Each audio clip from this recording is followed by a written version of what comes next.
Hey everybody, another edition of Ask Amari here. I just wanted to share a quick story from a phone call I got from one of my clients today. He called me up and, he was pretty frantic and he was talking about his credit score.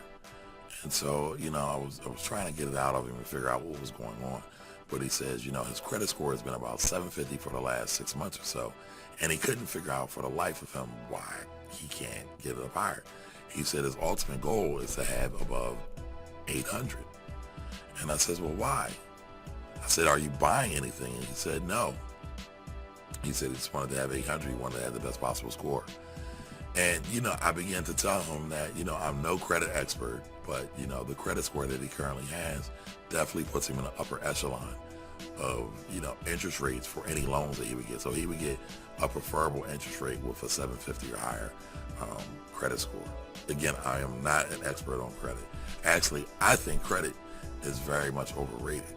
But, to give you a little bit more background on this guy, he's basically debt-free. He's a firefighter. His car is paid off. He has an investment property. He's single. He really is in need, and he has about $2,000 in debt overall. Roughly about $20,000 in the bank and another roughly $40,000 in his retirement account. So he's doing very well for himself. So, I began to tell him, I said, unfortunately, a lot of times us and the people in America are tricked to believe that we need credit to do anything. And that's totally untrue. But sadly, we get inundated every day with commercials. McDonald's, Nike. So you need, the golden arches, or you get bombarded with the Jordans, the flymen in the air with the hand, with the dunk, with the tongue sticking out.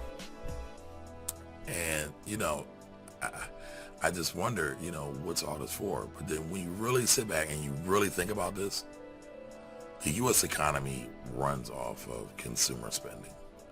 67% of GDP, which stands for gross domestic product, basically the measure of the U.S. economy, is run by consumer spending. Right now, there's about $11 trillion in consumer debt. So, the economy is benefiting from the misery of the people who are basically going into debt. What sense does it make? You're crippling yourself by going into debtor's prison by, getting into these high debt situations, high credit cards. The credit card companies treat you any way that they want to. They'll say, hey, we'll give you a great free introductory rate of 0. And then tomorrow, they're like, oh, we're going to jack it up to 18%. Whether you paid your bill or not, it doesn't matter. So, I always tell people that forget about credit. Cash is king. Cash will always be king. I never forget learning that at Temple University. That was one of the very first things that I learned there.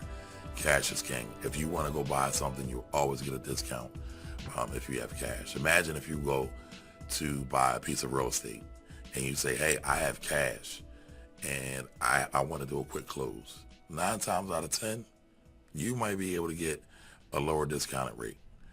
Imagine going to buy a car. Cash. You might be able to buy it below the sticker price. So don't get caught up in these credit cards. They're a trap. They don't care about you. They don't care about you. They just want to screw you and bend you over. So keep your money in your pocket because, again, at the end of the day, cash is king.